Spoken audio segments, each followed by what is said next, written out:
Okay, day 2 in Sicily for Acclimation camp. I guess, Terry, why Sicily in the first place? Well, I don't think the location was necessarily had to be Sicily. I think we're always looking for a place to do the acclimation camp where the athletes are going to enjoy. Right? We don't want to be overseas. You know, we're overseas a long time to begin with, but we don't want to be in a location where they just want to get home. Right? We want a place where they can really relax their minds mentally, and you know, for the women's team, it just, you know, we found that being in a destination location, it works good for us because they enjoy it. There's some things to do when there's downtime away from practices, but yet still relaxing for them. And so we talked to the Italian Federation about coming back to Ostia, which is the training center they have outside of Rome that we've used before. And that was full this year, so we couldn't get there, but they said we have kind of the same setup in Sicily. So they showed us some pictures and told us what they had, and here we are. So it was kind of like already established connection and stuff like that. From previous years too. Like, what's usually your focus at a camp like this? I mean, sure, like obviously like getting prepared for Worlds, but are there like mindsets that you're trying to create, or like anything specific outside of just like practicing for Worlds? I think just like Terry said, you know, all the work's been done up until this point. Yeah. So it's just getting ready mentally and relaxing their minds, not over stressing what they're about to do. So like, what are the? Sorry, Terry, go ahead. I just think that you can make the mistake of trying to do too much in this time frame, right? And I think at this point, it isn't fun, right? I mean, the work is done, and it's really the only thing that's going to change now, really, between now and the Worlds is between the ears, right? Yeah. So if we can get them relaxed and focused on what's coming ahead, that's the purpose. But you guys have like resources here for that too, like Karen is around. So Karen's been working with most of our World team members, I would say. A lot of them incoming.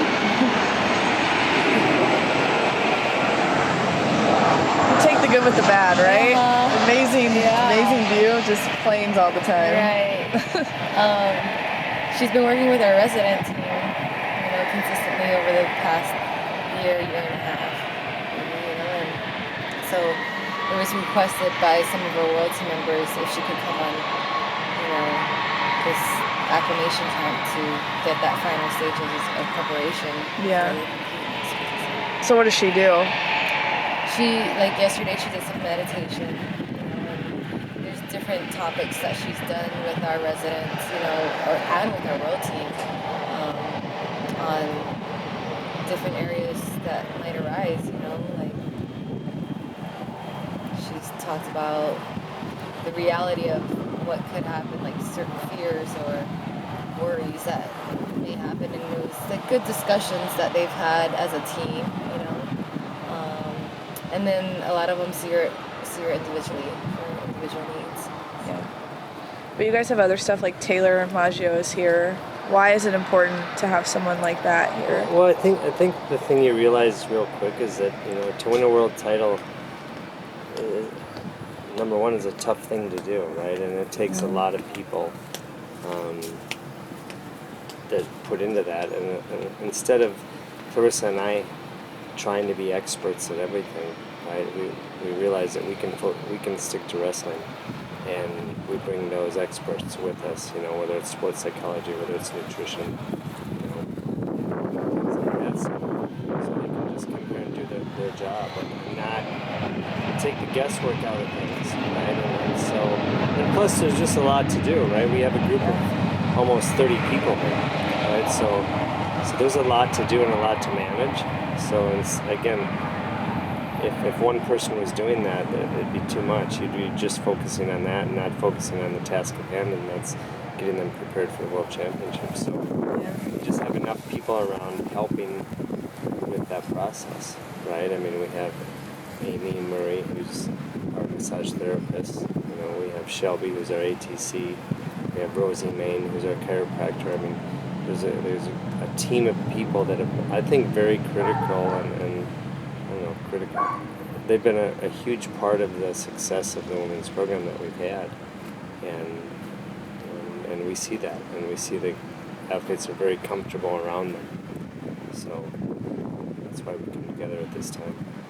Yeah.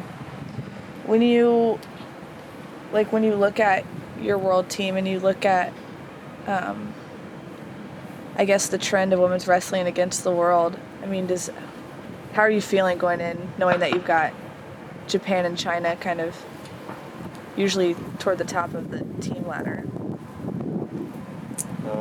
It's going to be tough, right? We're going into the World Championships, and they don't give those titles away, and so the world is getting better. It's getting deeper across the board, and we have to be ready for a battle going in, and if we're not ready for that, then it doesn't matter, right? We have to be ready to battle, and so this is kind of that calm before the storm. Yeah, and you've got a lot of experience on the team. A lot of people have been here before. I guess, how is that different? How much of an impact do you think that makes on somebody once they've already done this once and now they're doing it again, or I think for the fourth or fifth time? I think that there are some that there is a lot of experience, or as far as like their growth into the world Every time. Yeah, incoming. Busy morning. Yeah. I think it helps,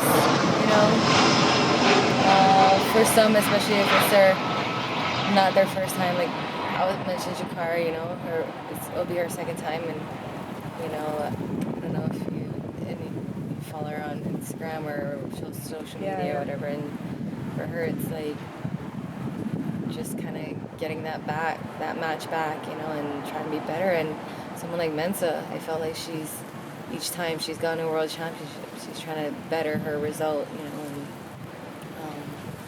just the experience of knowing what to expect, what the venue is going to be like, or what the world championships layout is going to be like. It's different from a Final X. It's a different feel from a US Open. Like I think Mensa had mentioned, the lights were bright during the semis of the World Championships. But yeah, at the same time, it was really dark during the finals, So like little outside factors, that they, might not realize that, it's something that they actually subconsciously think about or feel when they're out there. Little things that they can't control, they can be better prepared for. Like going in, with that experience, they can go in visualizing, how to be at their best in those moments. Yeah. I don't think I ever would have thought of that, like that the layout makes a difference to them, like being able to like you just said, like visualize and kind of like already have an idea of what they're walking into. Everyone's different, that's something like the mental aspect of it, right? Yeah, and I think it's part of growing and maturing as an athlete, right? I mean, I think we see athletes coming in right away and they're very rigid with that. They need to know every little thing, and I think we have a group right now with this world team that they're becoming a lot more resilient, and no matter what the circumstance and situation, it's not going to weigh so much on them, because they understand that you have to be more resilient in your thought process and not so rigid in what your needs are.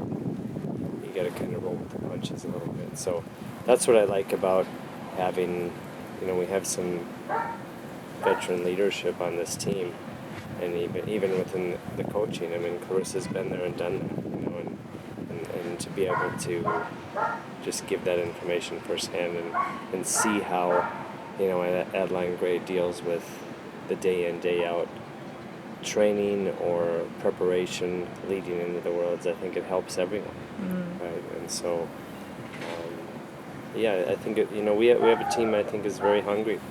We had some success. We've had some success, but not the success that a lot of them want yet. There's a lot of people on this team without world titles yet, and I think they're hungry for that. Yeah. So.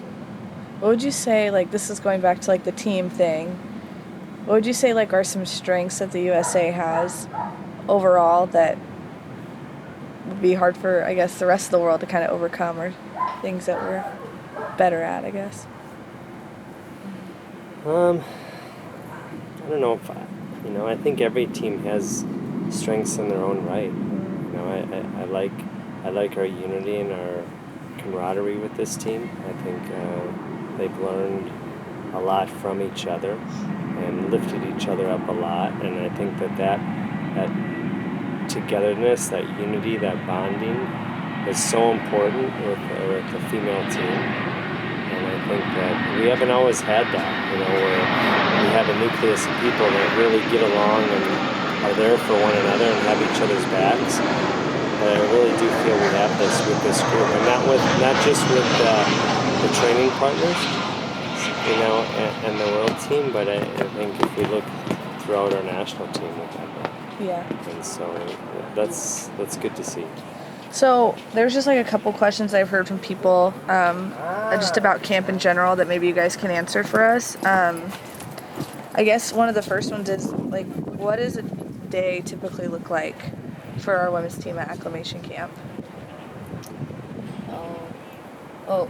Like you wrote in your blog yesterday, we had 2 practices. One was a team practice, like an overall focus area for the whole team, and then the other one was an individual practice, individual needs, because certain areas that they needed to focus on and tweak and get better or tighten up or whatnot, so yeah, same goes for today. Lighter, or shorter, some later on would be more like a short intense practice. This morning will be more individual needs, so just fine-tuning, I guess. When you do those team practices, how do you decide what to focus on? Because not a coach nor an athlete, but are there areas where maybe some people are a lot stronger in, but the rest of the team is a little weaker in, or is it stuff that you think everybody needs to work on? I feel like it's general areas, like yesterday was more offensive, Okay. So general areas to, I think, feel more confidence in hitting those attacks, finding opportunities to score, in our offense. So. Yeah, and there's areas that are going to happen in every match that we all need to be prepared for, and we all have our individual needs that maybe we have to focus on a little bit more, or our individual strengths, or the areas that are really our bread and butter that we want to make sure we're in matches and putting ourselves in. But there's some situations that are pretty similar in every match, right? And those are the ones that we, as a team, those are the ones we focus on more. And then we have their individual times that they can zero in on, those focus areas for them personally. Yeah. So. So another question a lot is how are the training partners selected, and why get training partners when you have an even amount of girls and the weights are so close together? Well, the training partners were picked by the world team who they felt would best prepare them. We wanted someone collectively as a training partner. You want someone who's gonna be selfless, right? You want to be there to help the world team get to the top of the podium, and make sure there's no drama and no issues in that area, off the mat even. So,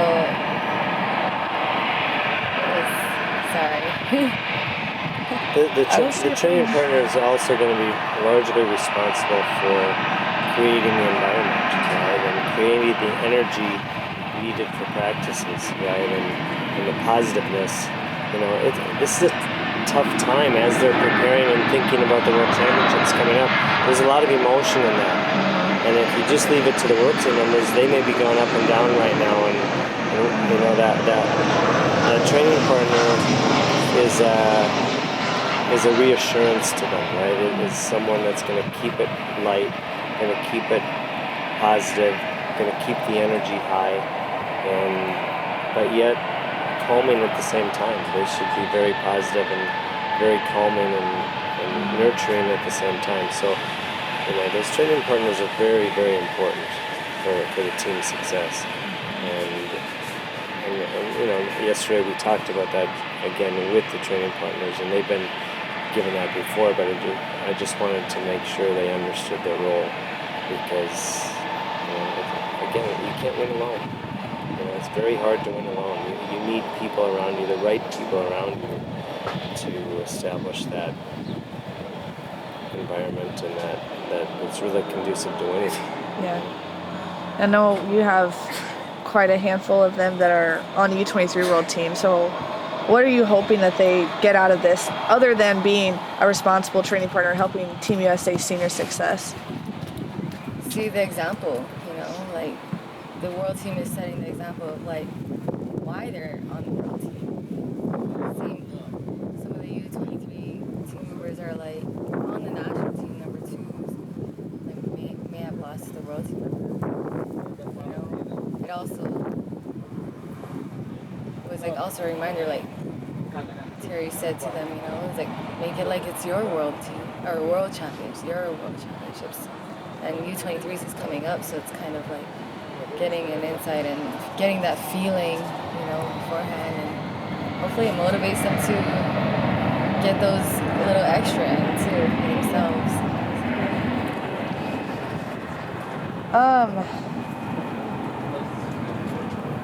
Were there struggles, or like not with necessarily just last year, but past camps that you try to avoid moving forward? Well, I think there's always struggles, right? I mean, I think that, and I think my message to the team is trying to get them to understand that this doesn't have to be perfect. Yeah. Right? Of course, we shoot for the ideal everything, the ideal location, the ideal training situation, this and that, but it doesn't have to be perfect, right? Yeah. I mean, we're going to try to make this as comfortable as we can, but regardless of what's happening this week, next week we need to leave this here, and it's time to compete. Yeah. Right? And so, I don't know if we've had huge struggles, but there's always, minor injuries and things like that you're dealing with, or just, each athlete is different and has their own things that they're dealing with, and so it's just really helping them through it and helping them realize that it's okay. You can win the World Championship and not be perfect, right? And I think that's the biggest thing, is helping them understand that, because I think when you think of Olympic success and world success, you can really weigh yourself down if you're having to be perfect the whole time, and I think there's a lifestyle to this. You have to do the right things, and you have to make the right decisions, but within that there's still going to be things that maybe could be better, but it doesn't matter. Yeah.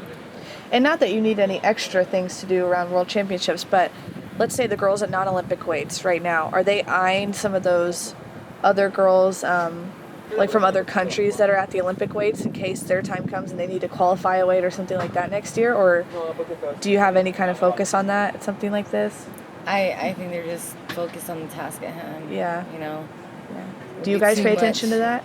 It'd be too much to worry about that right now. What Yeah. we're focusing on is the World Championships. That will come after. Yeah.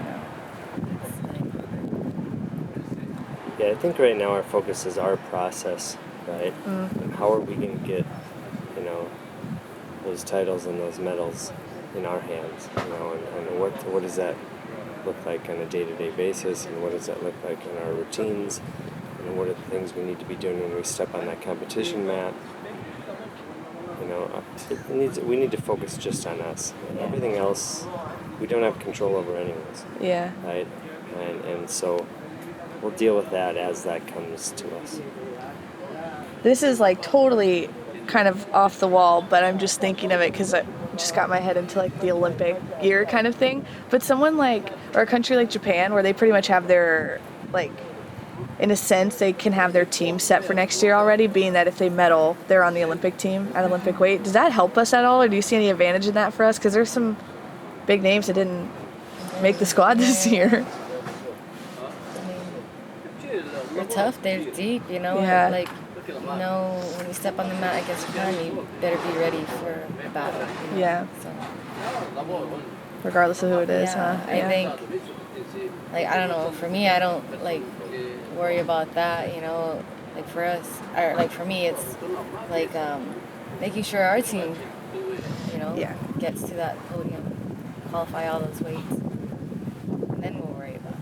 Yeah, there's a lot of competition in the world, right? And winning an Olympic title is not easy, right? Otherwise, everyone would do it, right? I mean, it's not an easy thing, and it, you know, the worst thing you can do is start focusing on everyone else, right? And start looking at everyone else. I mean, that's not how things happen.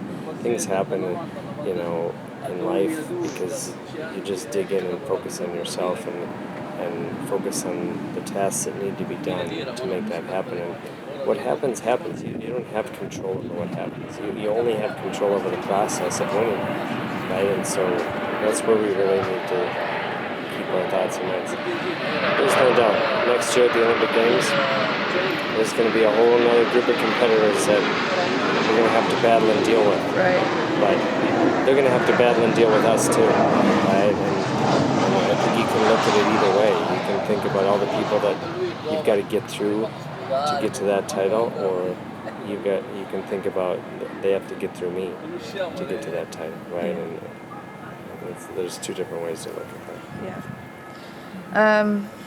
I guess one of my last questions is, Clarissa, for you, since your days as an athlete, how have you seen USA Wrestling's women's program grow and be able to do things like this? I mean, I know something like this isn't cheap and that kind of thing. What's that comparison like for you? Let's see. I think it's great, you know, even like the whole process for the athletes to be able to, like, you know, I guess I'm trying to find the words. Like, what was it? I was thinking about how lucky these ladies are, you know, because, you know, because our team leader had given them gifts, you know, and I was thinking, that wasn't really a thing, you know, like when we first started, into the first 2004 to 2008, that wasn't really a thing. These little extras that make them feel special, you know, for making the world team is something that no other, you know, national team or anyone else gets, you know, like just those little extras, you know, make these opportunities nice for the world team, you know, being in nice places to train before the world championships. That wasn't a thing, you know, we would just go over earlier straight into the world championships. I feel like in at least my earlier years of wrestling, you know, it wasn't really a thing. So I think the process of getting better and success in the growth of women's wrestling is just, I'm excited for it, you know, like each weight class is getting deeper, you know, and makes it more challenging for everyone, and that's where, like, I think that's why we have success on the world stage. Is like if we can get that much depth and more females into the sport, create that depth in each weight class, then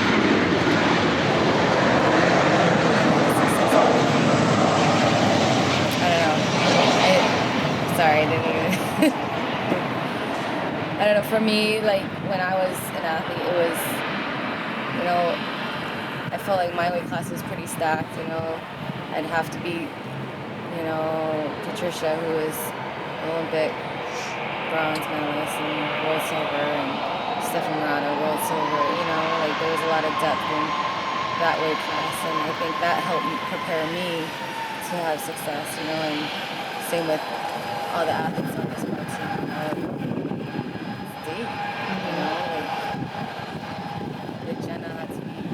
world bronze to make her world team. So It's growing. yeah, it's growing. Yeah. And the process is different, and it's exciting because they're what I would say, just feeling like professional athletes and getting taken care of in that way. The support staff being here, you ask why, all the support staff. It takes a team, and it should make the world team feel like, they're all there for them, to help them achieve their goals. And a lot of these things aren't necessities, right? I mean, this could be done without all the extra support staff around and the gifts that they got or the locations we're at. And they're not necessities, but it's always good for someone to know that they're appreciated for what they're doing, right?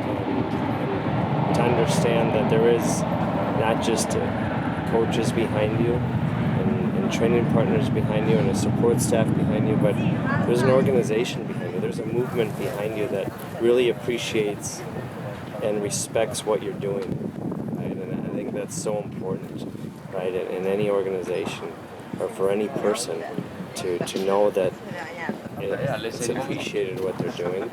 And so all of this stuff that we're talking about, whether it's location of the acclimation camp, or whether it's gifts, or whether it's the support staff around you, it should give the athletes a very clear message that hey, we appreciate you, we respect you, and we also have high expectation of you, right? And I think that the success is ultimately going to come too because we all raise our level of expectation, and not just the support staff and the coaches and the training partners in the organization, but also the athletes themselves. We have to go in demanding success, right? And I think that all comes from this level of support that we're having, right? Yeah. Cool. Anything else training camp wise people may not know? No, I think we're just going to the task at hand and just trying to take care of day-to-day right now. Yeah. Cool. All right. Thanks, guys. Thank you.